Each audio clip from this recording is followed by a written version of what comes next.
Assalamualaikum warahmatullahi wabarakatuh. Saya Rati Pratiwi. Saya merupakan dosen program studi akuntansi Sekolah Vokasi IPB. Video ini dibuat dalam rangka memenuhi persyaratan sertifikasi dosen tahun 2025. Dalam kesempatan ini, saya akan menjelaskan mata kuliah akuntansi biaya dengan bobot SKS 1 SKS kuliah, 2 SKS praktikum, diberikan untuk mahasiswa program studi akuntansi di semester 3. Mata kuliah ini memfokuskan pada pembahasan, pengenalan, jenis, dan perilaku biaya produksi sampai kepada perhitungan harga pokok produksi dengan beberapa kondisi perusahaan. Yang pertama, proses produksi berdasarkan pesanan. Kedua, memproduksi produk secara massal.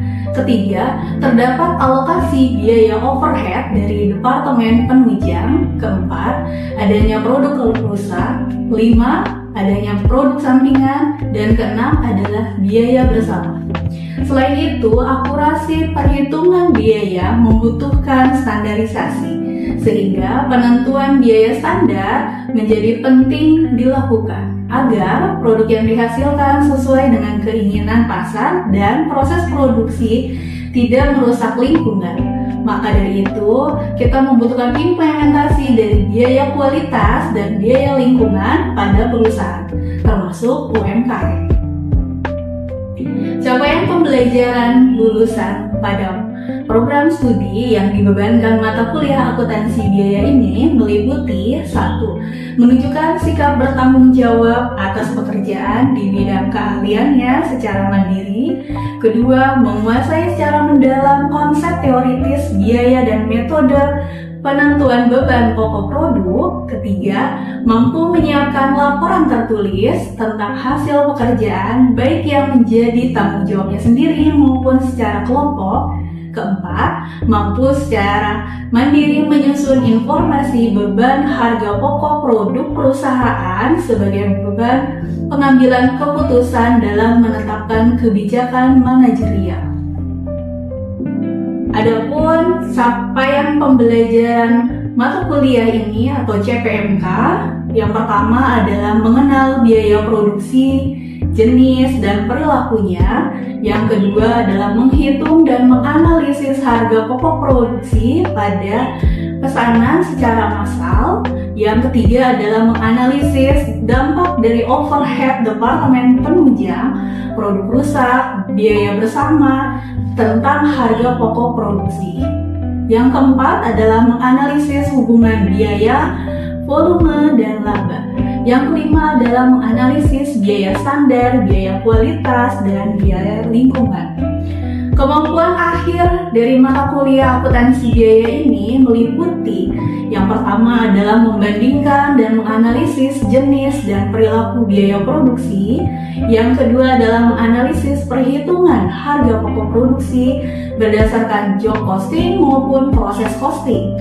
Yang ketiga adalah menghitung biaya produk rusak, sisa bahan, biaya bersama maupun biaya sampingan. Yang keempat adalah membandingkan perhitungan biaya alokasi overhead dan Departemen Penunjang ke Departemen Utama. Yang kelima adalah menganalisis hubungan biaya, volume, dan laba. Yang keenam adalah menganalisis biaya standar. Ketujuh adalah menganalisis biaya kualitas dan biaya lingkungan. Adapun teknik pembelajaran mata kuliah akuntansi biaya ini dilaksanakan secara sinkronus dan asinkronus berupa tatap muka di kelas maupun submeeting untuk pengerjaan tugas menggunakan LMS. Di awal pembelajaran saya menggunakan post-test dan pre-test untuk mengukur pemahaman mahasiswa mengenai mata kuliah ini. Pada sesi kuliah, metode ceramah digunakan dosen untuk menjelaskan atau memberi contoh kasus berupa video. Dan kita juga menggunakan active learning, yaitu dosen meminta mahasiswa untuk memberikan contoh lain, serta diskusi dan tanya jawab. Dalam sesi praktikum, mata kuliah akuntansi biaya menggunakan pendekatan atau pembelajaran berbasis proyek di mana mahasiswa melalui pengalamannya atau memecahkan masalah dalam proyek yang berkaitan dengan dunia nyata. Mahasiswa secara berkelompok akan terjun ke lapang untuk memotret profil UMKM yang meliputi proses produksi, produk yang dihasilkan, sistem perhitungan harga pokok produk, meliputi job costing ataupun proses costing, dengan beberapa kasus seperti produk besar, sisa bahan, produk sampingan, biaya bersama, serta implementasi dari biaya lingkungan. Hasilnya nanti mahasiswa akan dituangkan dalam bentuk laporan dan dipresentasikan. Adapun rubrik penilaian grup proyek ini meliputi beberapa aspek, yaitu kedalaman pembahasan, presentasi, dan kemampuan menjawab atau merespon dari pertanyaan. Dalam mata kuliah akuntansi biaya ini, komponen atau bobot penilaian terdiri dari aktivitas partisipatif sebesar 15%. Penilaian aktivitas partisipatif ini meliputi penilaian sikap, termasuk dari kepatuhan, kedisiplinan, tanggung jawab, dan keterampilan mahasiswa dalam komunikasi dan bekerja sama secara tim. Komponen penilaian yang kedua adalah hasil proyek. Hasil proyek memiliki bobot terbesar sebesar 55%, di mana tadi mahasiswa akan mendapatkan penugasan berupa project based learning untuk memotret beberapa profil UMKM serta perhitungan dari harga pokok produk. Yang ketiga adalah kognitif atau pengetahuan. Untuk mengukur kognitif atau pengetahuan terdiri dari kuis. Penilaian kognitif atau pengetahuan diukur dari kuis sebesar 10%, di mana mahasiswa secara individu untuk mengerjakan soal atau mengevaluasi pengetahuan dan pemahaman mahasiswa.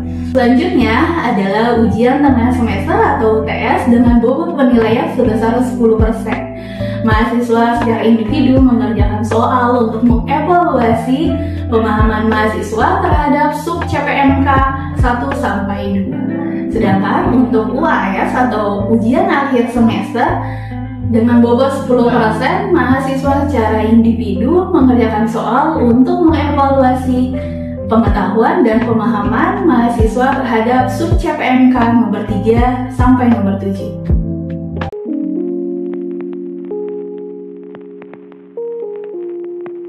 Bismillahirrahmanirrahim. Assalamualaikum warahmatullahi wabarakatuh. Waalaikumsalam warahmatullahi wabarakatuh. Ya, ketemu lagi ya dengan saya di mata kuliah akuntansi biaya. Hari ini kita akan membahas mengenai perhitungan harga pokok produksi.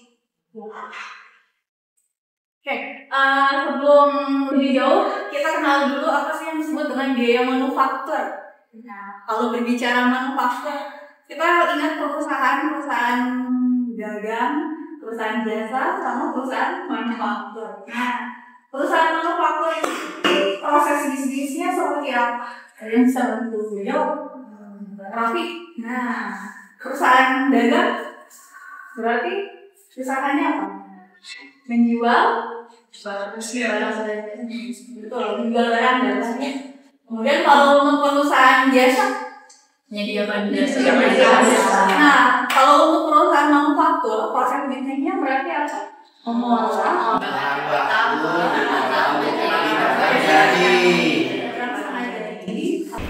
direct material dari bahan bakunya, kemudian kita olah menjadi barang setengah jadi, work in process, sehingga menghasilkan adalah finish goods. Nah, proses inilah yang unik, artinya proses bisnisnya hanya terjadi untuk perusahaan manufaktur. Nah, bisa kasih contoh perusahaan manufaktur di sekitar kita. Ada perusahaan pabrik tempe. Kalau tempe bahan bakunya berarti apa? Kemudian apa lagi? Ada pabrik roti. Kalau roti bahan bakunya kemudian diolah menjadi tadi barangnya disebutnya adalah work in process atau setengah jadi. Maksudnya apa sih setengah jadi? bisa dijual nggak kalau setengah jadi? Belum. Kalau setengah jadi artinya dia masih melalui proses pengolahan lebih lanjut sehingga menjadi barang yang jadi. Nah, kalau untuk biaya manufaktur tadi kita memang prosesnya dari bahan baku atau disebut dengan direct material. Nah, komponen inilah nanti dari direct material kita hitungkan dengan menambah apa aja. Ada menambah tenaga kerja langsung, kemudian menambah biaya overhead, sehingga menghasilkan sebutannya adalah biaya fabrikasi. Itu disebut dengan komponennya adalah harga pokok produksi. Yang pertama adalah raw material.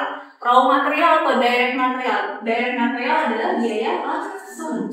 Kenapa langsung? Karena yang disebut dengan biaya langsung itu adalah bisa langsung kita telusuri ke objeknya. Artinya kalau tadi kita roti ya, kalau roti butuh 2 kg misalnya tepung terigu, 1 kilogramnya harganya 9.500. Artinya bahan baku kita yang kita beli total berapa? 19.000. Artinya mudah kita telusuri, maka disebutnya adalah tadi direct material atau biaya langsung. Bisa kita telusuri ke objek. Itu adalah biaya bahan baku. Selanjutnya setelah biaya bahan baku ada biaya tenaga kerja atau direct labor. Apa sih biaya tenaga kerja? Pekerja ya, artinya yang ikut atau membantu dalam proses atau siklus produksi. Ya, kalau teman-teman lihat tergantung dari perusahaannya atau proses bisnisnya seperti apa. Kalau perusahaan besar biasanya mempekerjakan banyak buruh pabrik gitu. Tapi kalau untuk yang perusahaan skala rumah biasanya melibatkan karyawannya hanya 5 sampai 10 orang yang terkait dengan proses produksi tenaga kerja langsung. Selanjutnya adalah klasifikasi dari biaya overhead pabrik. Biaya overhead pabrik itu apa aja? Artinya yang menunjang selain dari tadi sebenarnya bahan baku sama tenaga kerja langsung. Biaya overhead pabrik contohnya kita membutuhkan listrik untuk menyalakan mesin produksi. Nah, kita membutuhkan listrik. Kemudian kita butuh apa lagi untuk mengolah tadi tepung jadi air. Kemudian itu apa lagi? Mesin. Ya, tapi perlu diingat bahwa kita menggunakan mesin. Kalau mesin butuh perawatan. Artinya ada biaya pemeliharaan yang setiap bulan akan kita keluarkan. Artinya itu kita masukkan ke dalam komponennya ke harga pokok produksi tersebut ya. Nah, jangan lupa di akhir periode juga kita harus menyusunkan atau ada biaya depresiasi. Biaya penyusutan terkait dengan mesin. Tapi mesinnya adalah mesin pabrik ya. Teman-teman harus bisa membedakan mana yang masuk ke dalam kategorinya adalah cost sama expense. Ya, kalau cost adalah biaya fabrikasinya. Tapi kalau expense adalah beban administrasi dan umum. Biasanya beban administrasi dan umum itu dikeluarkannya nanti di kantor ya. Atau pada saat kita akan misalnya melakukan promosi dan lain-lain. Nah, itu semua nanti komponennya. Teman-teman harus bisa membedakan mana yang masuk ke dalam kategorinya adalah harga pokok produksi atau nanti mengurangi dari laba dan rugi. Nah, untuk klasifikasi tadi untuk biaya manufaktur poinnya adalah ada 3. Direct material, kemudian ada direct labor, yang terakhirnya adalah overhead. Ya, 3 komponen tersebut pokoknya harus bisa ditelusuri oleh teman-temannya. Kenapa? Karena nanti tugas dari project based learning dari mata kuliah akuntansi biaya adalah teman-teman mampu menghitung kembali harga pokok produksi di UMKM. Kenapa? Karena mungkin saja nanti UMKM itu bisa melakukan kesalahan dalam perhitungan. Misalnya, tidak memasukkan komponen dari biaya overhead pabrik. Jadi, banyak UMKM keliru dalam menghitung harga pokok produksi. Dampaknya apa sih kalau UMKM tersebut kurang teliti atau tidak memasukkan komponen ke dalam harga pokok produksi? Dampaknya apa untuk usaha? Ya, akan Ya betul. Jadi kita tidak bisa tepat ya dalam menghitung berapa sih sebetulnya laba yang diperoleh.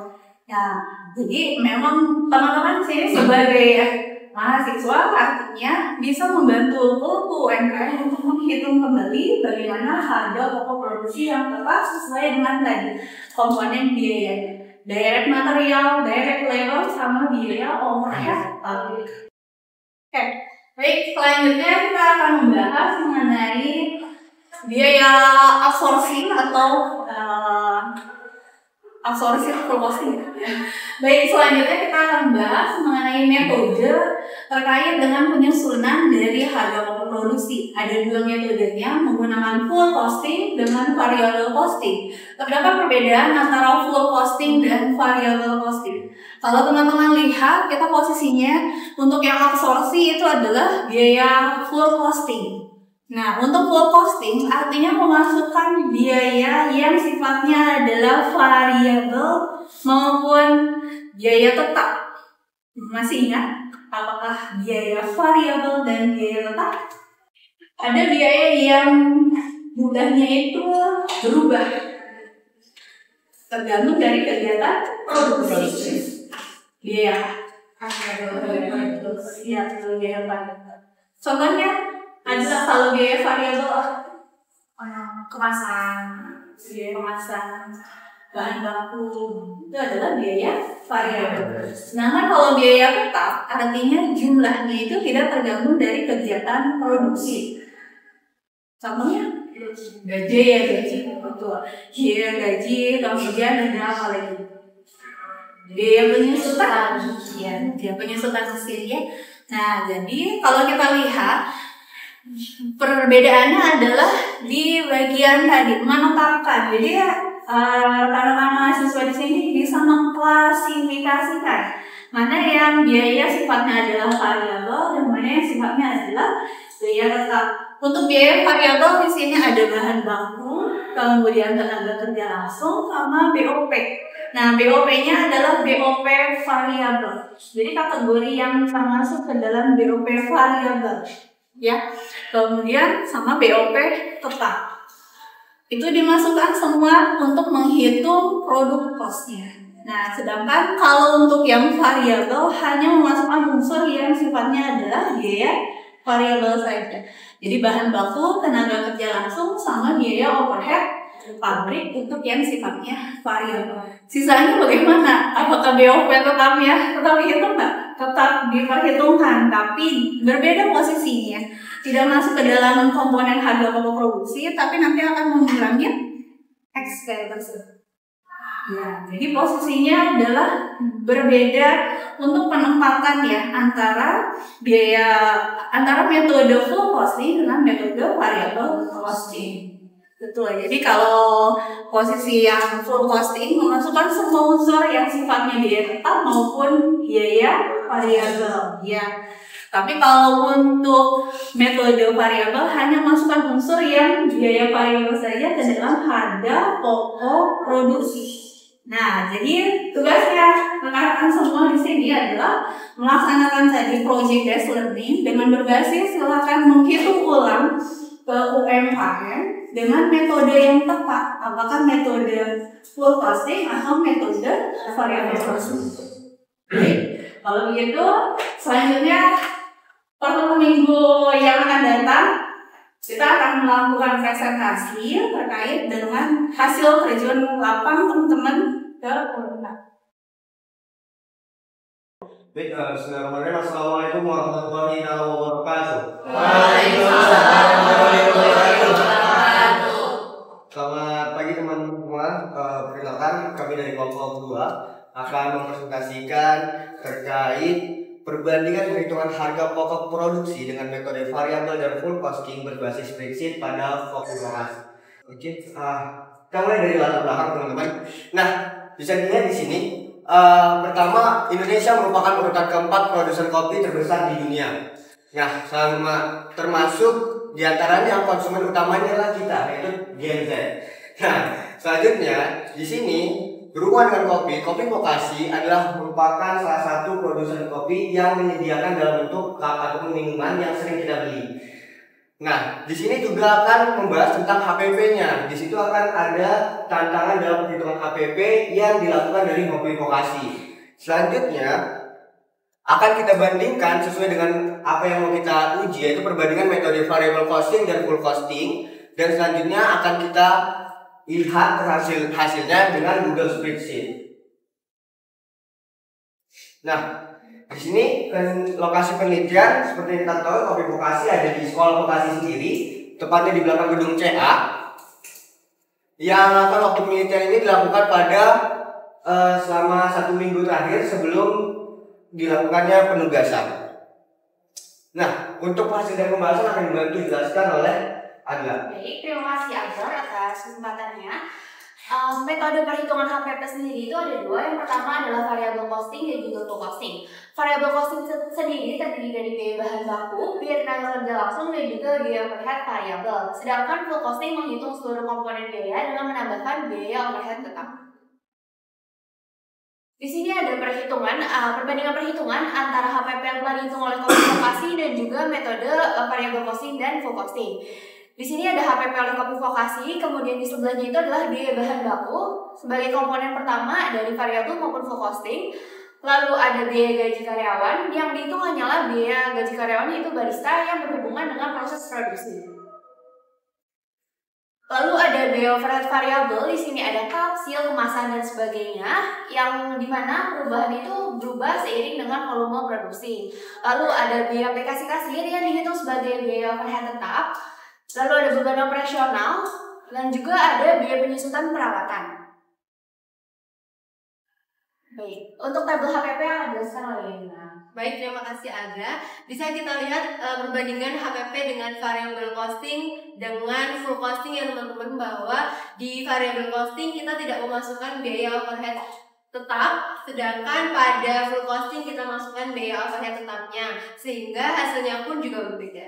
Next. Bisa kita lihat di perbandingan laba rugi antara perhitungan kopi vokasi, variable costing, dan juga full costing menghasilkan masing-masing laba kotor yang berbeda karena perhitungan HPP-nya juga berbeda untuk masing-masing metodenya seperti itu. Bisa kita lihat, namun pada akhirnya karena beban tetap full costing itu dimasukkan biaya tetapnya, menghasilkan biaya laba rugi yang sama dengan metode yang lainnya. Next. Baik, saya kembalikan kepada Arnold. Oke, itu saja untuk yang kita dapat sampaikan. Mungkin dari teman-teman ada yang ingin bertanya. Untuk itu saya persilakan. Baik, izin bertanya. Nama saya Randy dengan di belakang 390. Izin bertanya kepada kelompok 2. Di sini kan kalian menggunakan variable costing dan full costing. Nah, pertanyaan saya, apakah setiap UMKM ini perlu menggunakan dua metodenya itu, variable costing dan full costing, atau hanya salah satunya aja? Kalau misalkan salah satunya aja itu kira-kira mana yang terbaik untuk UMKM gitu? Baik, terima kasih Randy atas pertanyaannya. Akan dibantu jawab oleh Anda.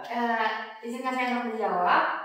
Setiap UMKM berhak untuk menentukan mana metode yang paling sesuai. Tetapi lebih bijak jika membandingkan metode variable costing dan juga full costing untuk mengetahui komponen HPP dan juga yang pasti laba kotornya kan berbeda ya. Jadi tidak ada yang salah, tapi dilihat lagi dari kebutuhan UMKM tersebut gitu. Tapi jika ingin melihat seluruh komponen perhitungan biaya, lebih tepat menggunakan full costing karena perhitungan itu secara menyeluruh, sehingga laba kotornya pun akan lebih terlihat daripada variable costing. Sekian jawaban. Bagaimana Randy? Ya, sudah cukup, terima kasih. Baik, terima kasih. Oke, baik. Jadi kalau teman-teman lihat ya, ini posisinya yang sebelah kanan adalah itu untuk perhitungan UMKM ya. Jadi UMKM memang sudah menghitung, tapi tadi artinya apakah UMKM itu tepat atau tidak dalam memasukkan unsur biaya produksinya. Karena biasanya kalau UMKM yang penting omset per hari gitu ya, tidak menghitung juga labanya berapa. Nah, jadi artinya di sini teman-teman membantu dalam menghitung ulang. Nah, menggunakan metode yang mana? Apakah full costing atau variable costing? Itu harus dikembalikan kepada proses bisnis masing-masing UMKM. Kenapa? Karena kalau dari kelompok ini membahasnya adalah kopi, karakteristik dari minuman atau kopi itu seperti apa. Itu berbeda juga dengan misalnya kita yang penjahit baju.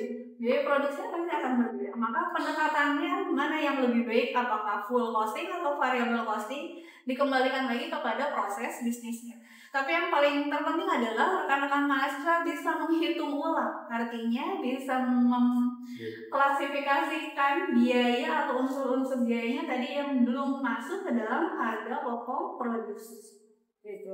Baik, saya kira cukup. Kita beri aplaus untuk kelompok.